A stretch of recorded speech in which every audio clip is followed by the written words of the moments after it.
fikih sunnah bab zakat. Pada pertemuan sebelumnya kita sudah menyampaikan berkenaan dengan anjuran dasar hukum tentang kewajiban mengeluarkan zakat. Yang kedua yang dibicarakan berkenaan dengan sanksi bagi orang yang tidak mengeluarkan zakat sementara dia sudah dikategorikan mampu untuk mengeluarkan zakat.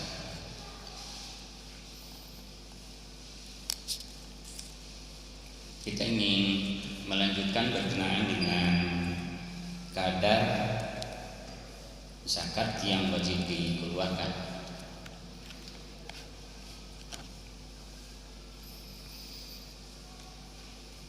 Kadar zakat yang wajib dikeluarkan itu berbeda-beda.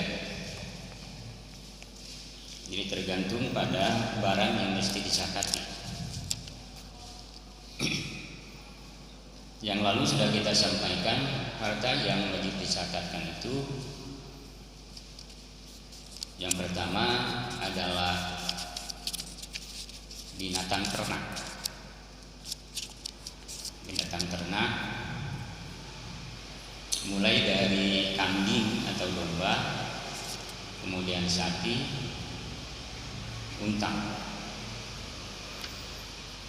Ayam tidak ada. Kemudian mana? Kerbau ya, yang sejenis dengan sapi. Ini mulai dari kambing, domba, sapi, kerbau, dan unta. Lalu ada zakat tanaman. Zakat tanaman kemarin sudah kita sampaikan. Yang pertama adalah padi, yang kedua adalah gandum, kemudian yang ketiga kurma, kemudian yang keempat zabib. Yang keempat itu zabib, anggur yang sudah dikeringkan, itu zabib.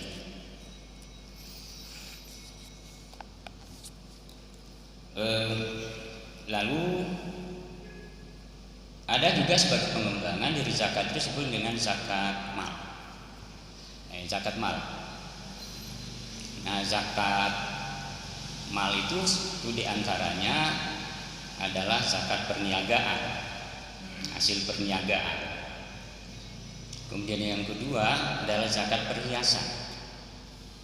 Lalu yang ketiga adalah, nah ini pengembangannya dari zakat mal itu yaitu zakat profesi.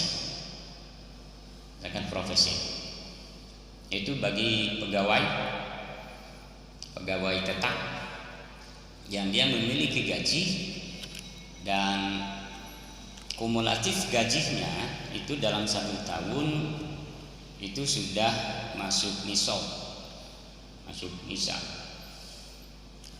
Nah, di antara ulama nisab zakat profesi itu adalah kalau dikumulatifkan dalam jangka 1 tahun dia sudah sama nilainya dengan 83 sekitar 83 gram emas. Ini 83 gram emas itu kisaran, ada yang menyampaikan sampai 86 ya. Ya. Kalau harga emas sebut saja 700.000,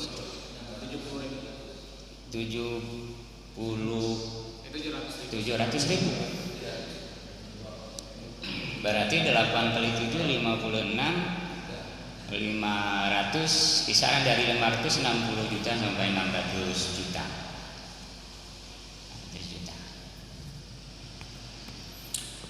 Nah, tetapi berkenaan dengan zakat profesi ini ada juga sebagian ulama yang tidak mensyaratkan adanya nisab. Jadi tidak mesti ada nisab. Jadi tinggal dia memperoleh berapa 1 bulannya gajinya itu, lalu diambil minimal itu 2,5% minimal. Nah, sebab itu dianalogikan, dikiaskan dengan zakat perhiasan 2,5%. Jadi tinggal berapa gajinya. Kalau kemudian gajinya sebut saja 5 juta dalam 1 tahun, dalam 1 bulan, berarti zakatnya itu 5 kali 5 25, 5 10 berarti sekitar 125.000. Iya. Berapa? 5 kali 2 25, 12, sekitar 125.000.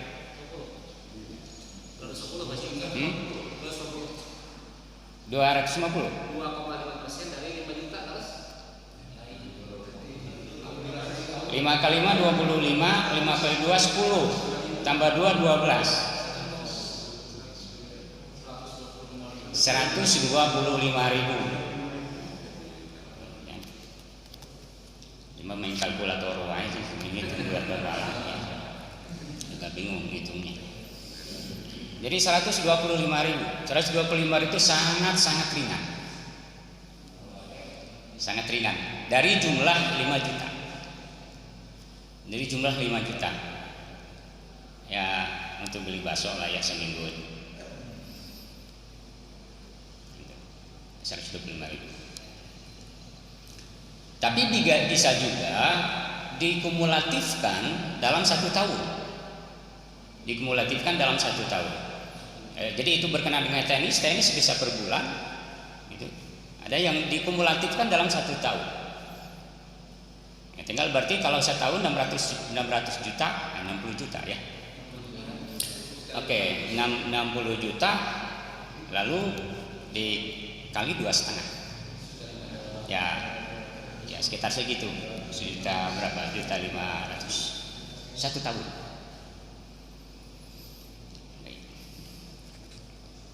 Nah, itu untuk yang benda-benda yang harus dizakati. Jadi minimal 2,5%. Bahkan ada yang menganalogikan, ada yang mengkiaskan zakat profesi itu, zakat gaji itu dengan zakat pertanian. Zakat pertanian itu kan kisaran antara 5% dan 10%. 5% kalau itu disiram sendiri, gitu, disiram sendiri, atau kemudian kayak tadahukan gitu. Tapi kalau dia airnya itu dari pengairan, yang dia tidak harus capek-capek lagi harus ngambil air lalu kemudian nyiramnya, gitu. Ya tinggal ngalirkan saja, maka 10%. Nah, dulu guru masail fikih saya, dosen masail fikih saya, dia biasa mengeluarkan itu 10% setiap bulan, sebab dia memang mengkiaskan dengan zakat pertanian. Ada yang 5%, ada yang 5%. Jadi kisarannya minimal 2,5%, bisa 5%, bisa 10%. Zakat itu semakin tinggi semakin bagus.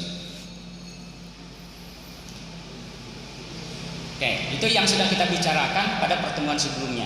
Nah, sekarang kita masuk pada kadar yang wajib dizakat. Tadi sudah berbeda-beda karena memang benda yang harus dizakatinya beda-beda. Kemudian juga persentase yang harus dikeluarkannya berbeda-beda juga. Jadi tergantung pada jenis benda yang dizakatinya.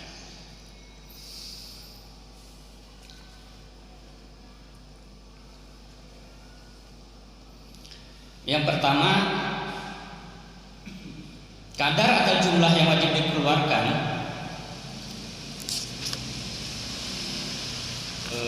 untuk zakat pertanian berbeda-beda.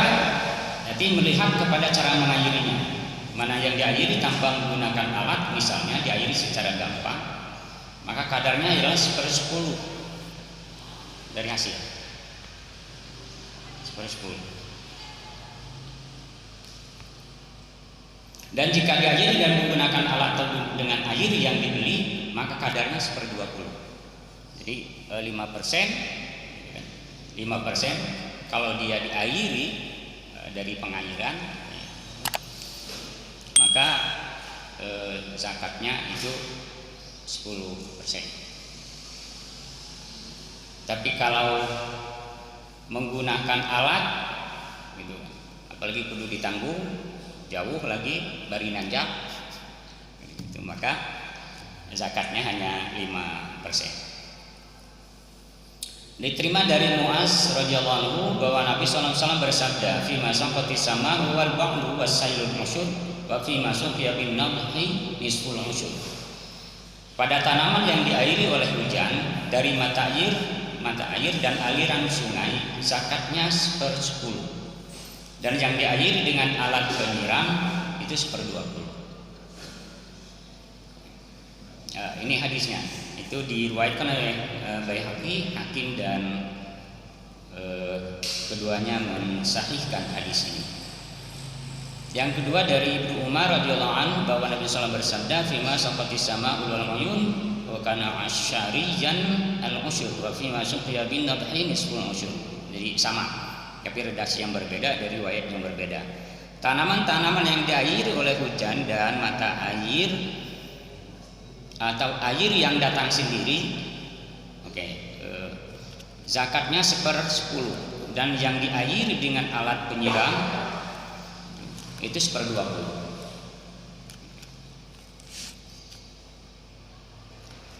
Jika pada suatu ketika diairi dengan menggunakan alat dan kali yang lain tanpa menggunakannya, maka zakatnya 3/40. Jadi 7,5%. Jadi hampir tengah-tengah antara 5 dengan 10. Jadi kalau kadang-kadang, gitu kan? Jadi kalau kadang-kadang dia diairi gitu, tanpa menggunakan alat, saat yang lain umpama menggunakan alat, dia harus ditaikkan sendiri, gitu, diangkut atau dibeli, gitu kan? Ya, maka zakatnya itu 7,5%. Jadi tengah-tengah antara 5 dengan 10%.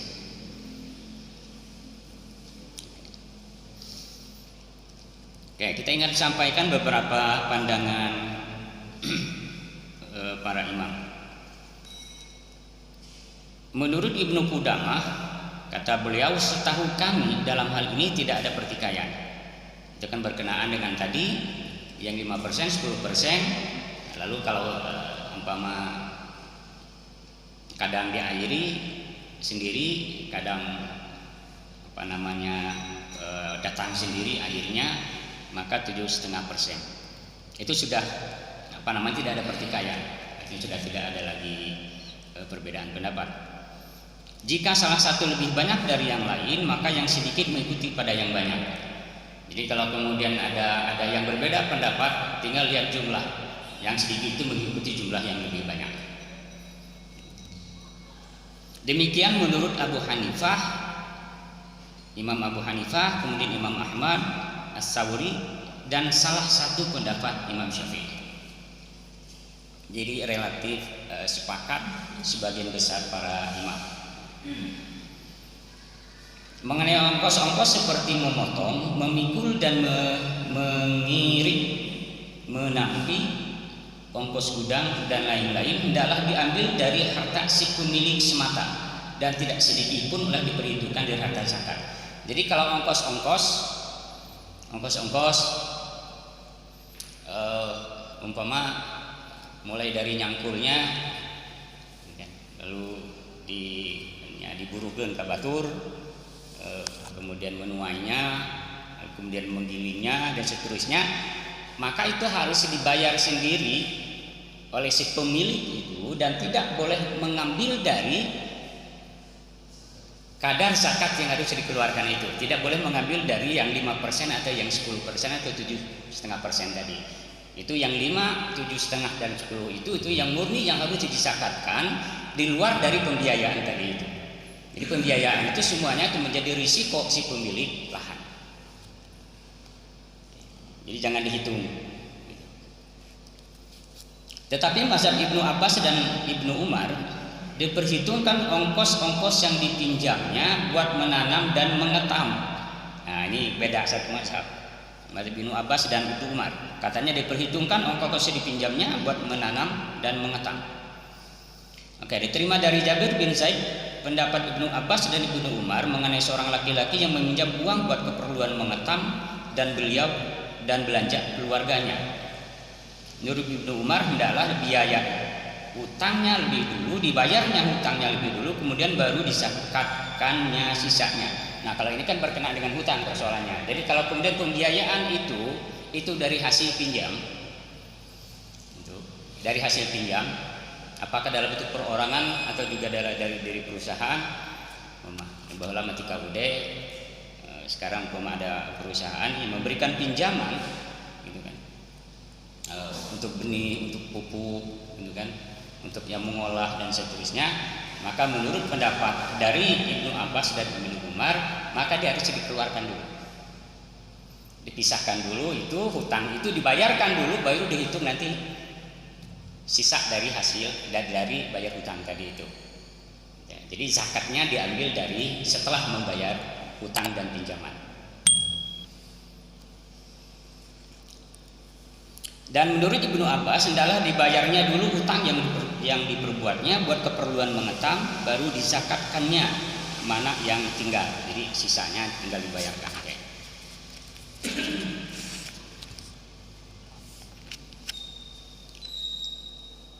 Lalu kita masuk pada zakat tanah. Zakat tanah khuruj. Tanah itu ada dua macam. Asy'ariyah atau tanah biasa, asy'ariyah atau tanah biasa, yaitu yang dimiliki oleh penduduknya yang menganut agama Islam secara sukarela atau yang direbut oleh kaum muslimin waktu penaklukan lalu dibagikan kepada mereka, atau tanah yang diusahakan oleh kaum muslimin sendiri. Kalau ini berkaitan dengan tanah sebagai hasil dari harta rampasan perang. Harta rampasan perang. Kayaknya kita nggak ada lah ya yang begituan. Lalu ada kharajiyah, yaitu tanah yang direbut dan ditaklukkan oleh kaum muslimin kemudian dibiarkan di tangan penduduk yang mengusahakannya dengan imbalan bayar kharaj atau pajak tertentu. Nah, pada zaman Rasul itu memang daerah-daerah yang ditaklukkan, itu ada yang diambil tanahnya dikuasai oleh kaum muslimin. Nah, kemudian ada juga tanah yang tidak diambil, dibiarkan pada pemilik sebelumnya. Mereka masih tetap menggarap, tetapi mereka harus bayar pajak. Mereka harus bayar pajak atau kharaj.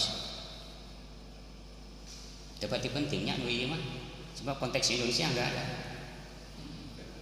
Apalagi hari ini.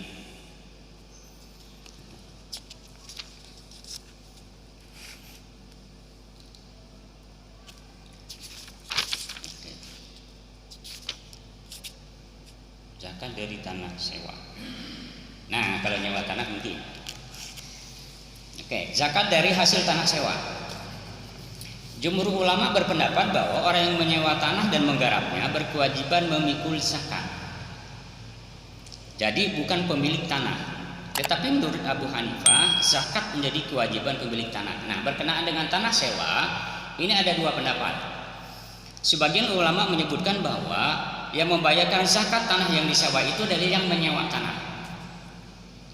Yang menyewa tanah. Jadi kalau kita umpama menyewa lahan sawah itu dalam jangka sekian kali panen atau umpama 1 tahun kayak begitu, nah maka zakat penghasilannya sebagian besar ulama menyebutkan itu menjadi kewajiban yang menyewa. Nah, sementara Imam Abu Hanifah yang menyatakan ini menjadi kewajiban pemilik tanah. Jadi bukan yang menyewa. Jadi kalau ada orang yang menyewa umpama tanah saya kemudian digarap lalu kemudian menghasilkan, maka yang wajib mengeluarkan zakat itu adalah menurut sebagian ulama yang pertama jadi adalah yang menyewa tanah saya. Saya tidak punya kewajiban apa-apa. Tapi kata Imam Abu Hanifah dan Imam Abu Hanifah sebaliknya, yang harus mengeluarkan zakat itu bukan yang menyewa, gitu, tapi si pemilik tanah, sayanya yang mengeluarkan zakat. Berkata Ibnu Rus, sebab pertikaian mereka ialah apakah zakat itu kewajiban tanah ataukah kewajiban tanaman. Jadi pertikaiannya itu perbedaan pendapat itu perbedaan pemahaman sudut pandang dari apakah yang disakati itu tanahnya atau hasilnya.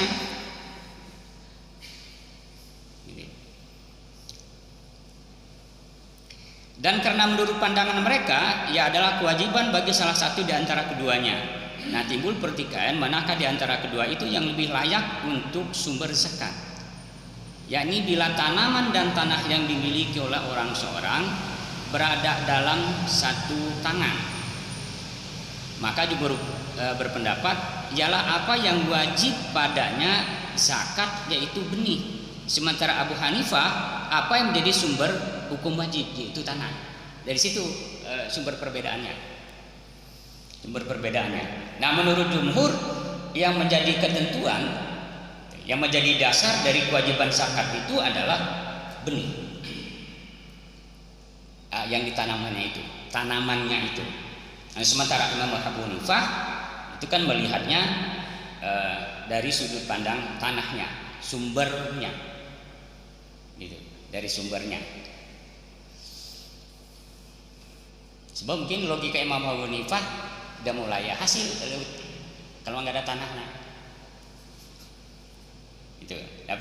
Tapi jumhur ulama menyatakan bahwa kewajiban itu adalah dari sisi hasil yang diperoleh, bukan dari sumber tanahnya, tetapi hasil. Nah, sepertinya menurut saya bahwa alasan jumhur ulama itu agak lebih logis ketimbang Imam Abu Hanifah. Ketika kita zakat penghasilan, ketika kita zakat umpama zakat profesi, itu dari gaji kita, itu yang dizakat itu hasilnya, bukan pekerjaannya, bukan pegawainya, gitu. Jadi kalau saya saya mendapatkan gaji itu dari status sebagai PNS umpama. Kalau jumhur ulama menyatakan bahwa yang harus dizakati itu adalah penghasilan saya dari PNS itu. Tapi kata Imam Abu Hanifah, status PNS-nya. Jadi analogi ini kayak begitu. Nah, mana yang lebih logis? Menurut saya lebih logis yang jumhur ulama yang pertama. Nah, sebab kalau tidak menghasilkan apa-apa atau kemudian menghasilkan tapi belum sampai pada tingkat nisab, maka tidak ada kewajiban untuk zakat. Gitu. Ya meskipun sumbernya ada. Contohnya dengan zakat perniagaan, sebut saja umpama zakat perniagaan, ketika umpama dia hasilnya atau kemudian hasilnya tidak mencapai nisab, maka tidak ada kewajiban zakat. Atau kemudian bukan menghasilkan, malah bangkrut komoditi. Jadi bukan pada pekerjaannya, tetapi pada hasilnya. Tidak terlalu jadi persoalan. Ibnu Qudamah memandang pendapat jumhur ulama lebih kuat. Saya belum baca ini, tapi secara logika saja itu memang sudah bisa dipahami bahwa pendapat jumhur ulama yang pertama tadi itu bahwa hasilnya harus dizakati itu lebih kuat. Zakat itu wajib pada tanaman, maka terpikulah atas si pemilik tanaman itu, seperti menzakatkan uang sebagai harga dari barang dagangan dan mengeluarkan zakat tanaman hasil tanah kepunyaan sendiri. Jadi yang menjadi dasar dari kewajibannya itu adalah hasilnya itu, tanamannya. Jadi bukan tanahnya. Dari pernyataan mereka bahwa itu menjadi tanggungan tanah tidak benar, karena seandainya demikian tentulah zakat wajib dikeluarkan walau tanah itu tidak dianggap seperti hanya kharaj. Juga tentulah akan diwajibkan atas orang-orang zimmi atau orang-orang kafir di bawah naungan Islam. Ini komentar penerjemah seperti kharaj. Dan tentulah pada zakat itu akan dihitung menurut luasnya tanah dan bukan menurut banyaknya hasil tanaman. Jadi kalau yang menjadi dasar zakatnya itu adalah tanahnya, maka yang dihitung sebetulnya luas tanah, penghitungan zakatnya. Tapi kan ini tidak, bukan luas tanah, tetapi seberapa banyak hasilnya. Gitu. Oke, itu berkenaan dengan pertanian dan termasuk zakat tanah, zakat penghasilan tanah.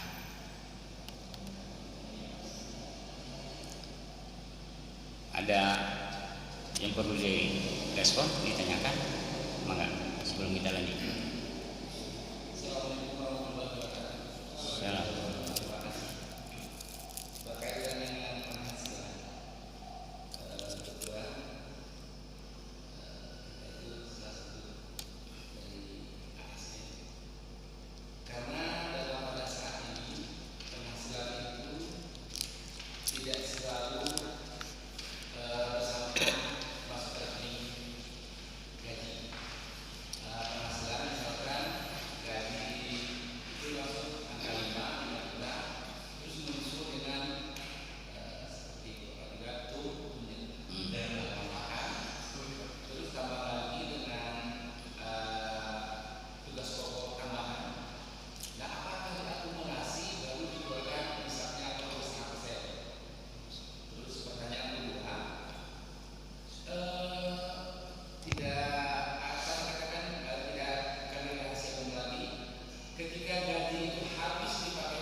Oke.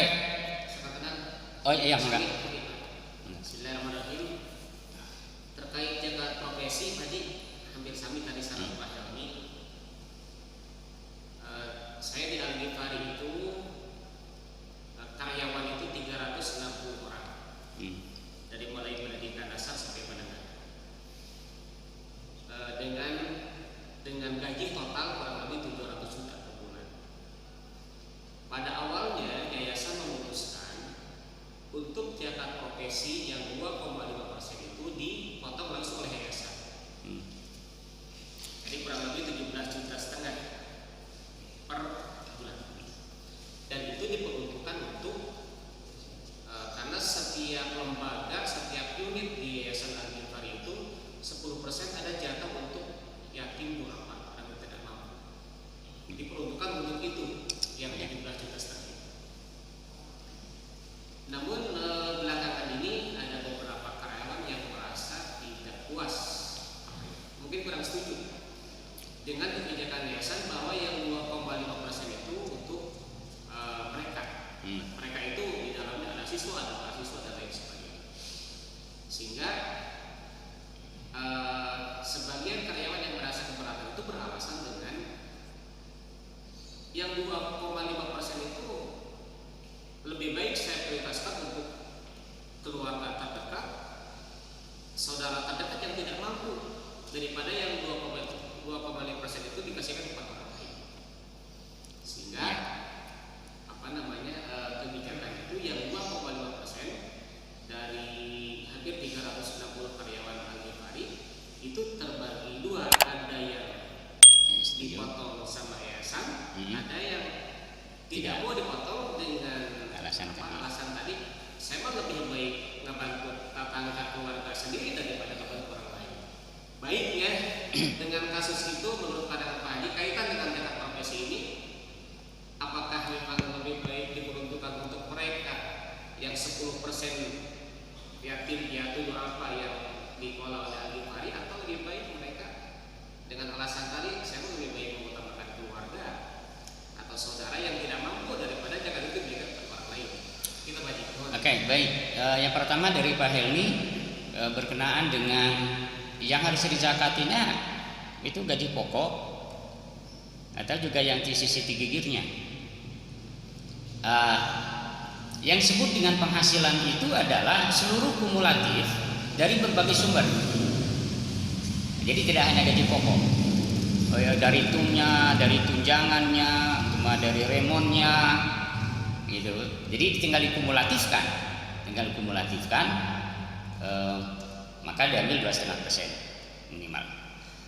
Nah, lalu bagaimana dengan kalau kemudian gaji itu umpama sudah terkurangi oleh hutang, sehingga ketika dikumulatifkan tidak mencapai nisab. Ketentuan untuk zakat itu adalah setelah dia dibayarkan hutang, satu. Bahkan kemudian yang kedua, ada ulama yang menyebutkan bahwa yang harus dizakati itu adalah sisa dari kebutuhan pokok sehari-hari keluarga. Itu jadi tinggal dihitung saja, tinggal dihitung berapa yang harus dibayarkan di bank atau di koperasi, gitu. Kalau bentuk lembaga hutangnya atau keperorangan. Nah, lalu kemudian kebutuhan pokok, berapa yang harus dikeluarkan setiap bulan yang rutin, gitu, untuk 1 bulan untuk memenuhi kebutuhan pokok. Nah, baru sisanya. Sebagian ulama mengatakan sisanya itu yang harus dihitung dan itu harus dizakati. Oke. Memang sudah umum ya di kalangan pegawai ASN yang ASN.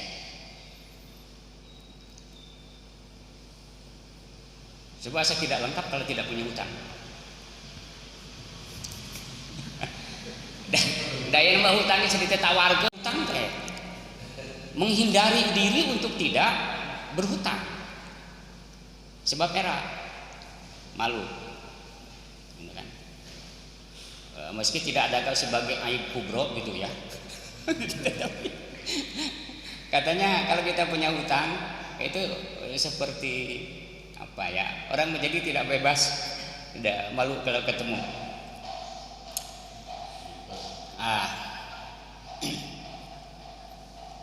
Bahkan ada kasus Pak, ada kasus setiap bulan itu dia bukan dapat gaji tapi nombokan. Jadi ada teman tiap bulan bukan dapat gaji tapi nombok 400 per bulan. Nah, lagi-lagi persoalannya adalah bila kemudian tapi ini juga ada sisi yang mesti juga diistihadi juga. Bila kalau kemudian pinjaman itu untuk memenuhi kebutuhan pokok, untuk kebutuhan pokok. Tapi kalau pinjam untuk usaha, bikin pabrik, ya kan tidak dikategorikan sebagai khorimin yang harus dibebas dari zakat. Gitu. Apalagi kalau hutang disengaja untuk menghindari bayar zakat. Gitu kan? Oh, saya kan tidak wajib zakat, nah, saya kan khorimin. Boga hutang. Untuk menghindari uang pinjamannya disimpan gitu. Nah, itu yang pinjaman memang yang untuk memenuhi kebutuhan pokok. Gitu kan? Nah, jadi sebab kalau begitu tidak ada seperti tidak ada orang yang harus bayar zakat. Sebab nyaris semua punya hutang. Nyaris punya hutang. Oke. Sudah ya Pak ini ya? Tadi itu. Nah, oke. Lalu yang dari Ustadz Nuruddin tadi, memang ada satu pemikiran gini, zakat itu seringkali memang susah untuk hadir, untuk muncul atas kesadaran pribadi. Coba bisa jadi secara pribadi orang nanti akan mencari-cari alibi untuk tidak disebut sebagai musaki, artinya tidak dikenai kewajiban zakat. Maka boleh itu dikelola oleh lembaga, gitu sebenarnya dikelola oleh lembaga dan salah satu bentuk teknisnya itu dipotong per bulan. Pertanyaan dasarnya boleh tidak seperti ini? Boleh tidak seperti ini? Kalau kita melihat pada awal zakat pada zaman Rasul itu sesungguhnya dijemput. Zakat itu dijemput, dipinta, bukan ditunggu kesadarannya, tapi dipinta. Khuz min amwalihim, jemput, ambil dari harta mereka kewajiban zakatnya. Dan itu ada badan khusus, disebut dengan amil zakat. Lalu baru kemudian nanti dikelola, lalu disampaikan kepada yang berhak. Nah, hanya persoalannya tadi adalah bahwa yang 2,5% itu diperuntukkan untuk yang 10% tidak mampu. 10% tidak mampu. Dari sisi kebolehannya sebetulnya secara hukum nggak ada masalah. Tidak masalah. Selama memang dia sudah dikategorikan tidak mampu, para siswa itu tidak mampu. Karena memang peruntukannya zakat itu adalah untuk membantu mereka yang tidak mampu. Itu yang paling pokok, yang fakir miskin, sebagai mustahik. Dari sisi hukum tidak jadi persoalan. Nah, hanya ini kan persoalannya adalah persoalan kebijakan dari masing-masing lembaga. Meski memang pada sebagian masyarakat memang merasa asa tepati Abdul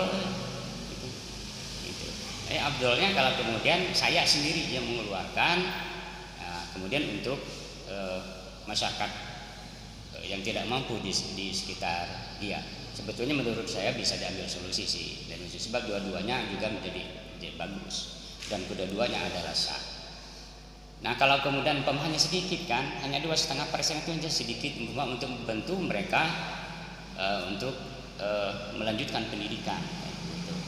Ya tetangga bisa diambilkan dari pos yang lain sebagai sedekah biasa, gitu. Sebagai sedekah biasa. Atau kalau kemudian kita mengambil zakat dari gaji itu, zakat penghasilan itu dikiaskan dengan zakat pertanian, minimal zakat pertanian itu 5. Jadi bisa 2,5-nya di kantor, lalu 2,5-nya kita keluarkan lagi untuk kerabat dan tetangga yang tidak mampu. Nah, jadi itu persoalan kebijakan sebetulnya. Sebab dari sisi hukum dua-duanya nggak ada masalah. Dua-duanya adalah sah kalau dilihat dari sisi hukum. Nah, tergantung nanti pada persoalan kebijakan dan pendekatan pada pegawainya, pada karyawan. Hadirin rahimakumullah, sudah isya. Berkaitan dengan pajak penghasilan, karena kan kita itu ya mungkin beda ya, dari BUMN semua itu dipotong 10% setelah pemerintah. Dia tidak hitung-hitungnya, itu total penghasilannya 10% untuk setelah pemerintah penghasilannya. Ya sisanya nanti untuk bayar utang. Tapi bukan pajak. Ya istilahnya kayak pajak itu dipotong 10% dari penghasilan itu setelah pemerintah. Ya, kalau setelah pemerintah itu kan, jadi kalau ASN, PNS itu disebut dengan PPN, kan, pajak penghasilan. Pajak penghasilan juga dari 10%. Sekarang bervariasi. Bahkan saya 15%. Ya 15%. Jadi golongan 4 itu udah 15% malahan. Itu kan melebihi, sudah mendekati zakat rikas. Dikasih 20%. Nah, itu juga nanti akan ada perbincangan terkait dengan kalau orang sudah bayar pajak, apakah juga masih wajib mengeluarkan zakat? Kalau itu kemudian dikategorikan sebagai pajak. Mungkin nanti kita akan bicarakan itu. Sebab tetap juga ada dua pendapat. Ada yang mengatakan cukup dengan pajak, ada yang mengatakan ya kedua-duanya. Sebab ini beda arahnya. Kalau pajaknya ke negara, kalau ini kan harus langsung ke fakir miskin yang tidak mampu. Mudah-mudahan ada guna manfaatnya. Kurang lebihnya mohon maaf. Kita baca doa majelis. Subhanakallahumma wa bihamdika astaghfiruka Asyhadu an la ilaha illa anta astaghfiruka wa atubu ilaik. Rabbana atina fid dunya hasanah wa fil akhirati hasanah wa qina adzabannar. Assalamualaikum warahmatullahi wabarakatuh.